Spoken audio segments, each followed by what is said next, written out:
Bonjour à vous. Lors de la vidéo précédente, je vous ai parlé des 4 piliers favorisant la performance sportive. Le pilier technique, le pilier physique, le pilier stratégie tactique et le pilier mental. Dans cette vidéo, je vais vous parler des autres facteurs qui influent sur la performance. Ils sont pratiquement tous des facteurs mentaux. En effet, il ne suffit pas de courir vite, de sauter haut, de posséder de bonnes qualités techniques pour performer.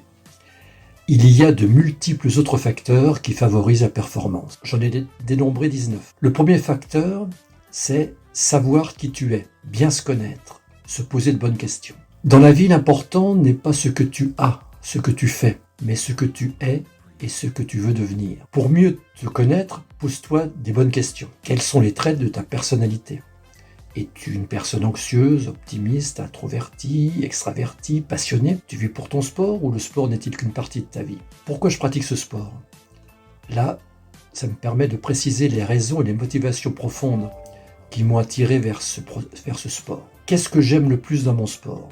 Est-ce avant tout faire des compétitions, me mesurer aux autres ? Est-ce que c'est apprécier l'aspect technique stratégique de mon activité ? Est-ce que c'est parce que cela répond à mon besoin d'être en groupe, de partager, de communiquer, de vivre des émotions intenses ? Quelles sont mes forces principales ? Pour se maintenir dans la zone de performance, quand on sent que les choses commencent à nous échapper, il est important de connaître ses forces. Dans ces moments-là, on a besoin d'être en capacité de rebondir rapidement pour ne pas basculer dans la zone de frustration ou pire, dans la zone de panique. Et puis, dernière question, quel temps accordes-tu à ton activité ? Quel temps serais-tu prêt à lui accorder ? Deuxième facteur, se fixer des objectifs simples, clairs, précis. Un objectif, c'est le but, le résultat qu'on veut atteindre. Quand je pratique une activité, j'ai besoin de savoir où je veux aller. J'ai besoin de mettre en place le chemin que je vais prendre pour aller d'un point A, là où je suis, au point B, là où je veux aller, afin d'établir un plan pour me permettre d'atteindre mon objectif. Enfin, je me donne les moyens de l'atteindre. Comment je vais pouvoir réaliser mon objectif ? Troisième facteur, le travail, l'entraînement, la préparation. C'est la partie immergée de l'iceberg. C'est le travail de l'ombre. Celui qui va me permettre d'accéder à la performance. Les performances sont tous de gros bosseurs. Pour arriver à l'état de compétence, ils travaillent énormément. Je vous donne 2 exemples. Celui de patineuse artistique qui prépare les championnats de France junior actuellement a raison de 21 heures d'entraînement hebdomadaire. Et ce ne sont pas des professionnels. Celui d'un nageur qui se prépare pour les JO de Paris a raison de 14 séquences d'entraînement hebdomadaire. On est loin de l'entraînement ou des 2 entraînements hebdomadaires que l'on trouve dans la plupart des sports collectifs. Quatrième facteur, la persévérance, la détermination. La persévérance, c'est la capacité à produire les efforts même quand les résultats obtenus ne sont pas positifs. Pour persévérer, il ne faut pas regarder les résultats immédiats. Pensez à donner le meilleur de vous-même à chaque entraînement, à chaque compétition. 5e facteur, l'acceptation de l'erreur, de l'échec. Pour savoir gagner, il faut savoir perdre. L'échec amène à la remise en question, à la prise de recul, à l'analyse. 6e facteur, le bon état d'esprit. Tu peux avoir du talent, tu peux avoir le meilleur plan d'entraînement, la meilleure préparation physique, la meilleure stratégie en compétition.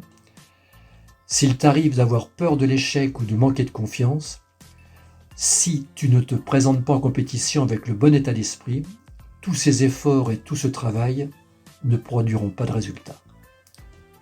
Je vous donne quelques conseils quand on est dans une période de doute, de frustration. Appuie-toi sur les forces du jour, même si elles ne correspondent pas à tes idéaux du jeu. Oublie la comparaison avec les bons jours. Cela ne t'apportera que de la frustration, car ce qui compte, c'est le jour J, contre l'adversaire du jour, avec les conditions du jour. Bats-toi encore plus sur tous les points, sans aucune excuse. Mets les doutes de côté, laisse l'anxiété, le stress à la maison. Et oublie les échecs passés, fonce sans peur. Évite de trop vouloir réussir. Lorsqu'on veut trop réussir, on devient tellement centré sur le résultat à atteindre qu'on perd notre concentration. Chaque fois qu'on va commettre une erreur, chaque fois que l'entraînement ne se déroulera pas comme on voudrait, on va devenir stressé, frustré, déçu. Et cela va nous empêcher de trouver des solutions qui pourraient nous aider à performer. Lorsque je dirige toute mon attention vers le résultat, je dirige de moins en moins mes efforts vers ce que je peux contrôler, comme les éléments de ma stratégie, les détails de mon exécution technique. Évite aussi de trop réfléchir en compétition. Lorsque tu réfléchis, lorsque tu analyses ta performance, tu portes un jugement et puis tu cherches une solution pour t'améliorer. Il te faut du temps. C'est très utile à l'entraînement. Toutefois, en compétition, pour performer, tu as besoin de cesser de réfléchir. Fais confiance à tes acquis. Enfin, pour performer en compétition, tu viens bien de le voir, il ne suffit pas de travailler dur, il faut aussi s'entraîner intelligemment. 7e facteur, pour performer en compétition, il est essentiel aussi de s'entraîner en fonction des paramètres de la compétition. En général, on s'entraîne sur des paramètres qu'on peut maîtriser, comme sa technique, comme son physique, comme sa stratégie, mais fort peu sur les paramètres qu'on ne maîtrise pas, comme l'adversaire, l'enjeu, les spectateurs, les arbitres, les conditions atmosphériques, l'état du terrain. 8e facteur, pour passer de la compétence à la performance, il faut lâcher prise, se faire confiance et avoir une bonne estime de soi. Aborde tes compétitions et tes entraînements avec un objectif simple et avec confiance. 9e facteur, l'importance de bien savoir s'entourer pour pouvoir performer. N'aie pas peur de solliciter autrui pour demander conseil ou aide. Favorise ta curiosité, ta soif d'apprendre, ta volonté de devenir meilleur chaque jour. 10e facteur, être relâché. Le relâchement est musculaire, mais est aussi mental. Si tu es bien préparé, si tu sais exactement ce que tu vas faire en compétition, si tu es entraîné pour balayer le plus d'incertitudes possible, tu auras les meilleures chances de performer. 11e facteur, trouve ton rôle dans le groupe, aussi bien dans un sport individuel que collectif. Dans un sport collectif, tu dois être capable de trouver ton rôle dans l'équipe. Exemple au basket, es-tu le leader de vestiaire? Es-tu le leader de terrain? Es-tu le scoreur? Es-tu le 6e homme? Es-tu le chien de garde défensif? Es-tu le stratège?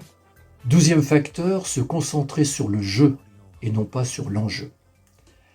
La vérité est que même si tu es extrêmement précis au niveau technique, même si tu peux courir, lancer, frapper, sauter à la perfection, même si tu arrives à reproduire 20 fois de suite la même habileté, si tu n'arrives pas à exécuter cette habileté sous la pression quand l'enjeu est élevé, tu n'obtiendras pas de résultats escomptés en compétition. 13e facteur, prends des risques, ose. La meilleure image de la prise de risque est celle de l'ouvreur de l'équipe de France de rugby, Romain Ntamack, lors du match France All Black. Il part de son embut avec le ballon, avec le risque de se faire prendre par les All Blacks, alors que l'équipe de France est dans un temps faible, et grâce à son action, il relance l'équipe de France. 14e facteur, fais confiance à ton intuition en compétition. On vient de le voir avec Romain Ntamack. Il faut savoir que le cerveau traite 90 à 95% de l'information de façon inconsciente. Le cerveau fait en permanence des probabilités à partir des expériences antérieures. C'est ça l'intuition. C'est l'exemple du gardien de but italien du PSG qui déclare se fier à son intuition lors de l'épreuve des pénaltys. Et pourtant, il a auparavant analysé ses adversaires. Réfléchir, c'est excellent quand on possède du temps hors compétition, mais ce n'est pas bon pour la performance en compétition. S'appesantir sur la réflexion quand on veut performer est une erreur stratégique. 15e facteur, apprendre et favoriser l'autonomie. Quel est l'objectif des parents? Rendre le plus autonome possible ses enfants. Quel devrait être l'objectif de tout éducateur? rendre autonomes ces athlètes. Qui est sur le terrain? Qui doit faire des choix? Qui doit prendre des décisions? L'athlète. Et bien l'entraînement, mais en pratique. 16e facteur, fais comme si tout était possible. Ne te mets pas de barrière, de frein. Nelson Mandela disait « Cela nous semble toujours impossible jusqu'à ce qu'on le fasse. » 17e facteur, ne pas se juger, ne pas juger les autres. Reste dans le factuel, reste dans le moment présent. 18e facteur, gérer ses émotions. La gestion de ses émotions, c'est le b.a.-ba de la performance. Pendant qu'on exprime sa déception, sa colère, sa frustration, on ne peut pas en même temps performer sur le terrain. Et enfin, dernier facteur, le plaisir. Le plaisir de jouer, de s'amuser, de s'entraîner. Le plaisir, c'est l'élément qui nourrit la persévérance, qui amène à poursuivre ses efforts dans le temps. Prendre plaisir durant le chemin qui mène vers l'atteinte de l'objectif permet d'être en constante action et de conserver l'énergie. Sans plaisir, pas d'action, pas d'énergie. Le plaisir, c'est l'essence de bien des réussites. N'oubliez pas que le jeune, mais aussi le moins jeune, ils viennent d'abord pour le plaisir que procure leur activité. S'entraîner et prendre du plaisir, c'est possible, ce qui n'exclut pas la rigueur. La prochaine vidéo aura pour thème le projet Club et le projet Technique Club. Je vous remercie. Audio Hub Preview.